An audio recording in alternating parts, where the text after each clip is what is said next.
Olá, boa tarde. Confira agora as principais notícias desta sexta-feira. O Ministério Público Federal apresentou à Justiça a primeira ação civil pública contra investigados na Operação Arquimedes, que desarticulou um esquema ilegal de extração de madeiras na floresta amazônica. A ação civil pública é contra a empresa Mata S.A. e os sócios proprietários. O Ministério Público Federal pede o ressarcimento de 57 milhões de reais. Além de irregularidades na origem da madeira, o procurador da República no Amazonas destacou outras ilegalidades cometidas pela empresa. O primeiro deles referente à parte do DOF, o documento que é emitido pela empresa, a validade desse documento.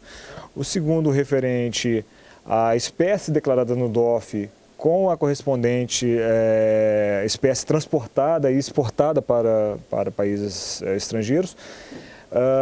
A terceira irregularidade referente à volumetria, a quantidade de madeira, cubagem, metros cúbicos envolvidos nessa operação de exportação. O delegado da Polícia Federal, Caio César Cordeiro, destaca o trabalho feito por servidores do Instituto de Proteção da Amazônia, o IPAAM, que colaborou no esquema. O setor madeireiro ele tinha uma demanda por celeridade na aprovação de alguns empreendimentos. Então, ora o servidor vendia essa celeridade dentro do órgão, ora também facilitava a análise desses processos, numa vistoria que não era feita com o rigor que deveria ser feito.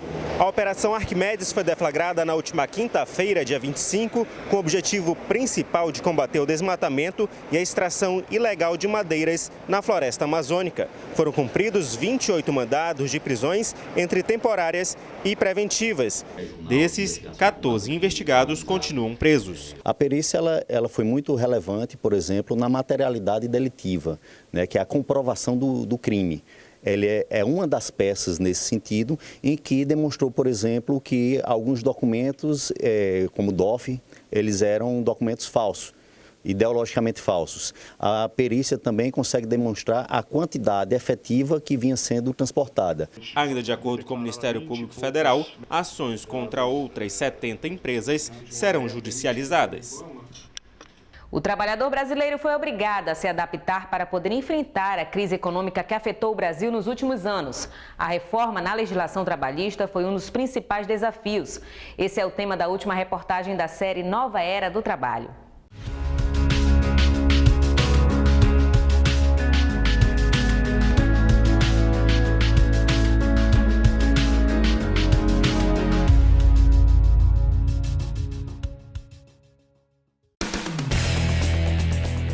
A crise econômica brasileira, iniciada em meados de 2014, foi a principal justificativa para que o governo federal apresentasse a proposta de reforma na legislação trabalhista. A ideia era simplificar as relações entre patrão e empregado, o que facilitaria a geração de novos empregos. A reforma foi aprovada em julho de 2017 e já é possível ver na prática os efeitos das mudanças. A tão prometida geração de empregos foi tímida. Levando em consideração os 3 primeiros meses de 2019, por exemplo, houve um otimismo inicial, com a criação de aproximadamente 34 mil novos postos em janeiro e 173 mil em fevereiro. Mas o mês de março apresentou uma retração de 43 mil vagas. A ideia de abrir mão de alguns direitos para preservar os empregos foi criticada por diversos setores da sociedade. Os sindicatos saíram enfraquecidos com a reforma, com a perda de algumas atribuições. Uma delas era a homologação das rescisões, que agora é feita na própria empresa, o que tem gerado problemas. Antigamente, como nós sabemos, para os empregados que trabalhassem mais de um ano dentro de uma empresa, a rescisão, a homologação de sua rescisão do trabalho, TRCT, era obrigatoriamente realizada dentro do sindicato, né? Normalmente as empresas agendavam uma data, iam com o funcionário e ali na presença do representante do sindicato homologavam aquela rescisão.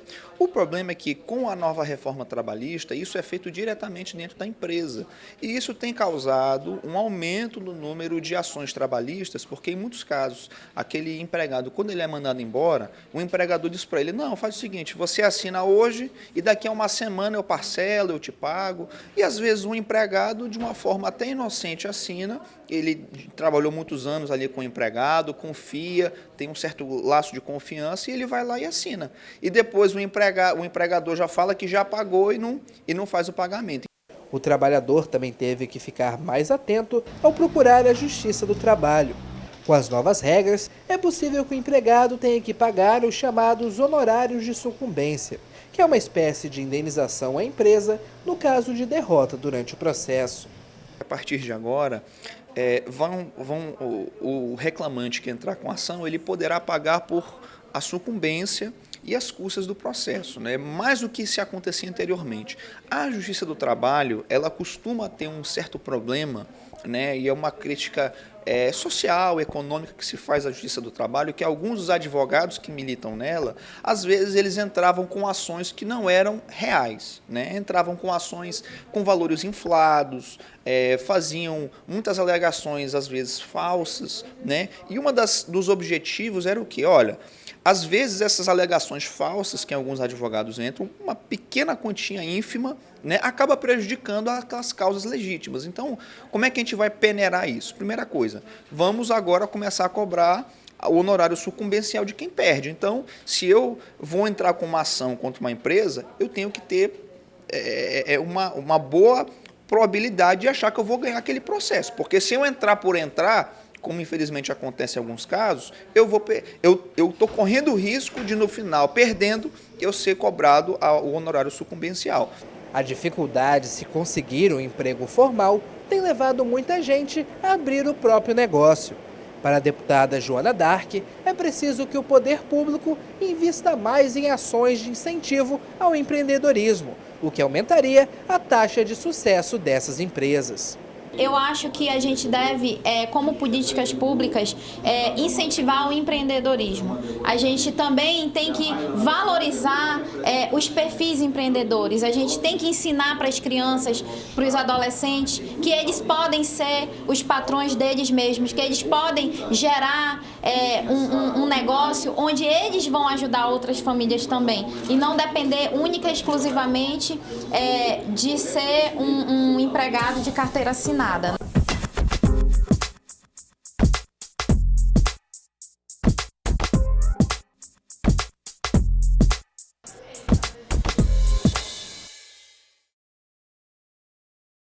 Após o anúncio do corte de verbas das universidades federais, o presidente Jair Bolsonaro afirmou que o governo federal vai realizar investimentos na educação básica.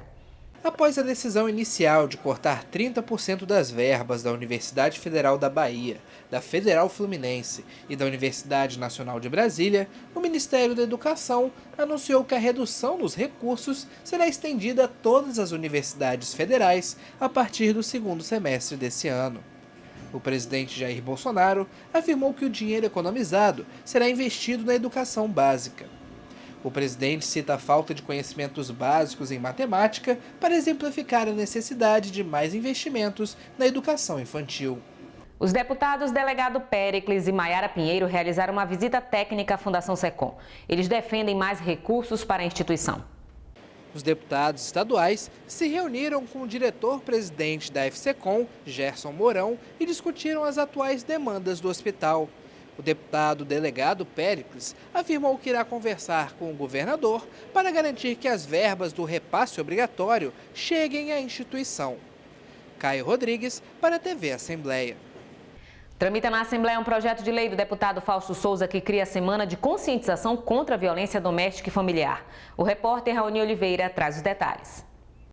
Se aprovada em plenário, a Semana da Conscientização ocorrerá anualmente a partir do dia 7 de agosto, data em que foi sancionada a Lei Maria da Penha. As ações ocorrerão majoritariamente nas escolas da rede pública e particular de ensino. A ideia é que essas escolas sirvam como multiplicadores dessa consciência de combate à violência contra a mulher. Segundo a Secretaria de Segurança Pública do Amazonas, em 2018 foram registrados 17.900 casos de violência doméstica em Manaus. Isso representa cerca de 50 casos de violência por dia apenas na capital. 3 de maio marca uma data importante, dia em que as mulheres conseguiram exercer o direito ao voto. Apesar de representarem a maioria entre os eleitores, nas casas legislativas o maior número de parlamentares são homens. O primeiro voto feminino aconteceu no Brasil no dia 3 de maio de 1933, quando as mulheres conquistaram o direito de serem emancipadas e passaram a contribuir politicamente junto com os homens das decisões do país. Naquela época, elas eram minoria. De lá para cá, 86 anos depois, elas são maioria entre os eleitores, 52%. Só que nas casas legislativas e nos cargos majoritários ainda são minoria. Por exemplo, no Congresso Nacional, no Senado, para o biênio 2019-2020, especificamente na mesa diretora, existem 11 cargos e apenas um deles é ocupado por uma mulher. Aqui no Amazonas, nesta legislatura, houve crescimento da participação da mulher. Hoje, aqui na Assembleia, são 4 deputadas: Alessandra Campelo, Terezinha Ruiz, doutora Maiara e Joana Dark. E aqui, na galeria das ex-deputadas, essas mulheres registram na história uma participação muito importante e que inspira todas as outras que querem efetivamente contribuir com as mudanças políticas do estado do Amazonas. Daniela Cardoso, para a TV Assembleia. A produção industrial no Brasil caiu 1,3% em março, o pior resultado desde setembro. O resultado de março veio pior do que o esperado pelo mercado. As expectativas em pesquisa da Reuters eram de quedas de 0,7% na comparação mensal e 4,6% na base anual.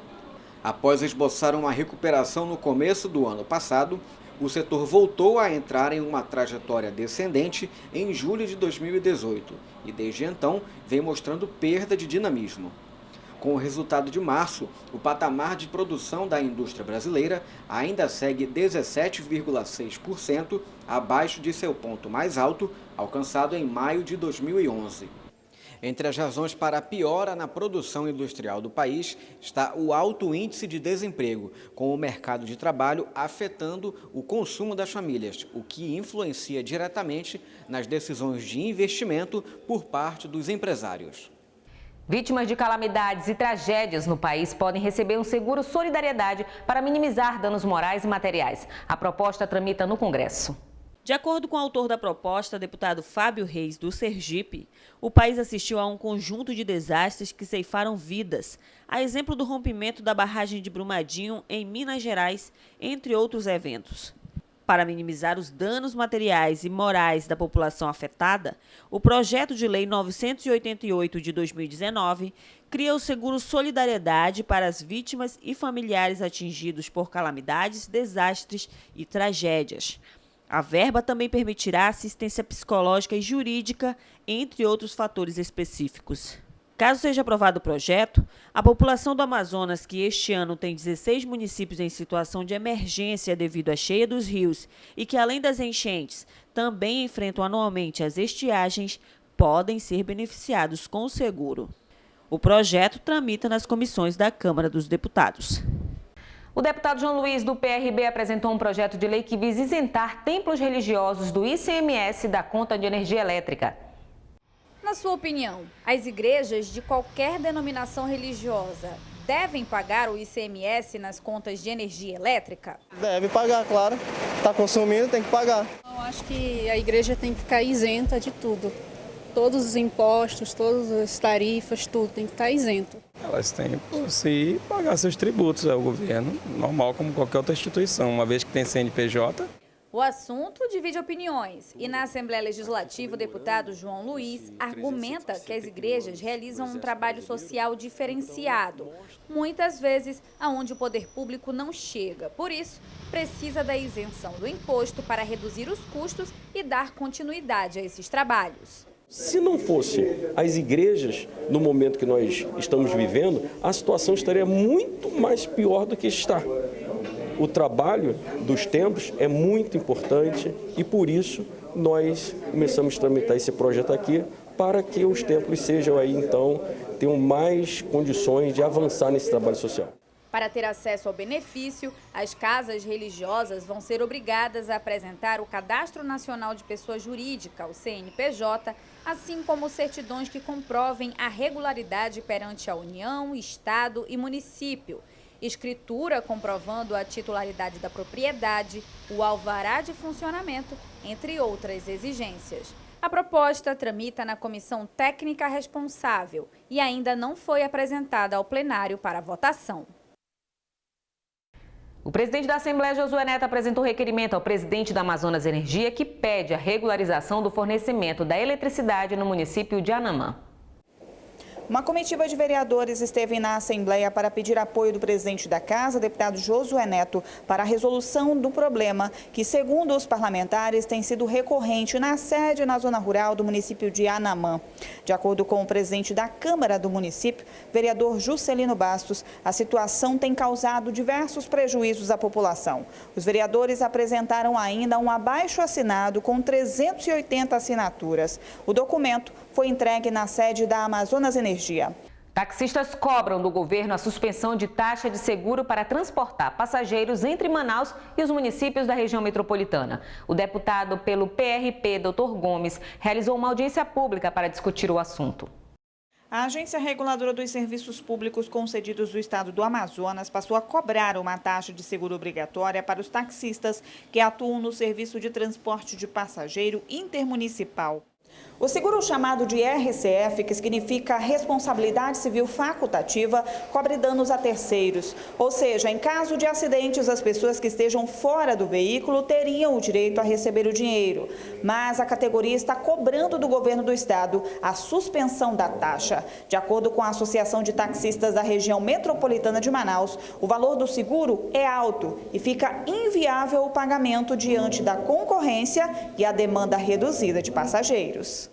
E essa taxa nos custa anualmente quase R$500, né, anualmente, porque ela exige de nós um seguro obrigatório, né, fora o seguro do DPVAT, e exige de nós ainda uma vistoria particular. Né, nós temos que pagar uma vistoria particular que custa R$130 mais ou menos. Né. Apesar de ser manual, mas nesse mês nós pesamos, porque muitos colegas nossos estão pagando licenciamento, né, fazendo troca de habilitação, então isso é o meu caso também. Né, ter que fazer licenciamento e trocar minha habilitação agora. Então acaba onerando bastante a gente, né? Porque a concorrência é muito grande, a demanda é pouquinha, a concorrência é grande. Então eles não teriam capacidade financeira para poder cumprir com essa obrigatoriedade. Diante da situação, a vereadora pelo PSDB do município de Iranduba, Larissa Gomes, encaminhou um requerimento à Casa Legislativa pedindo apoio dos deputados para auxiliar a categoria a suspender o seguro cobrado pela Arsan. De acordo com a vereadora, já existe um projeto de lei que a própria Arsan elaborou para regularizar o transporte intermunicipal de táxi e que suspende a cobrança do seguro. Então, gostaríamos hoje de tentar sensibilizar a Assembleia Legislativa a avaliar um projeto de lei que a Arsan estaria encaminhando para cá, né? E então a gente poder ver a possibilidade de suspender esse seguro. Por que esse seguro suspender? Simplesmente porque é um seguro altíssimo, que varia de R$2.000 a R$4.000 anual. Eles já pagam vários outros tipos de taxas de seguro, como o APP, como o UDAN, como o licenciamento anual dos veículos, entre outros. O deputado pelo PSC, Dr. Gomes, propôs a realização da audiência pública para discutir a situação e buscar a melhor alternativa para melhorar as condições de trabalho da categoria. Enquanto deputado, através dessa audiência pública, estou dando a oportunidade para o debate ser projetado aqui nesta Casa Legislativa para que a sociedade, não só da capital, mas também da região metropolitana, possa tomar conhecimento das dificuldades de deslocamento. O projeto que prevê a suspensão da taxa de seguro ainda não foi encaminhado pelo governo à Assembleia Legislativa. Proposta que tramita na Câmara dos Deputados vai permitir ao cidadão desembarcar do transporte coletivo próximo à residência durante a madrugada. O objetivo é inibir a ação de criminosos. Caso seja aprovado o projeto de lei, o cidadão poderá solicitar ao condutor de ônibus a parada do veículo para desembarque em qualquer local onde seja possível estacionar e que fique mais próximo de sua residência, ainda que fora do ponto regular de parada, no período compreendido entre 21 horas e 5 horas da manhã. O objetivo é inibir a ação dos criminosos durante a noite e madrugada, que são horários recorrentes para esse tipo de atuação. A proposta, que segue em análise na Câmara dos Deputados, passará em caráter conclusivo pelas comissões de Transporte, Desenvolvimento Urbano e de Constituição e Justiça e de Cidadania. Amanhã, Manaus recebe a partida entre Vasco e Corinthians. O jogo é válido pela terceira rodada do Campeonato Brasileiro. Por isso, o trânsito na região vai sofrer alterações. Olá, Adriano, conta pra gente o que muda por aí. Raquel, a Prefeitura de Manaus montou um esquema especial de trânsito e transporte para a partida. As interdições iniciam a partir das 8 horas da manhã, com o fechamento da rua Flaviano Limonge, na entrada pela Pedro Teixeira, e a rua Lores Cordovil. Já a partir das 2 da tarde, a interdição será na Avenida Constantino Neri, no sentido bairro Centro, no trecho entre a rua Lores Cordovil e a Pedro Teixeira. Já a Avenida Pedro Teixeira, entre o trecho da Avenida Constantino Neri até a Djalma Batista, só será interditado se houver necessidade. Serão 30 agentes do Manaus Trans por turno para auxiliar motoristas e pedestres. A partida de amanhã é válida pela terceira rodada do Campeonato Brasileiro. O Vasco da Gama tenta a primeira vitória no campeonato, já o Corinthians vem de uma derrota e uma vitória. Adriano Castro para a TV Aleão. E o Aleão Notícias fica por aqui. Um ótimo fim de semana para você e até a próxima segunda-feira.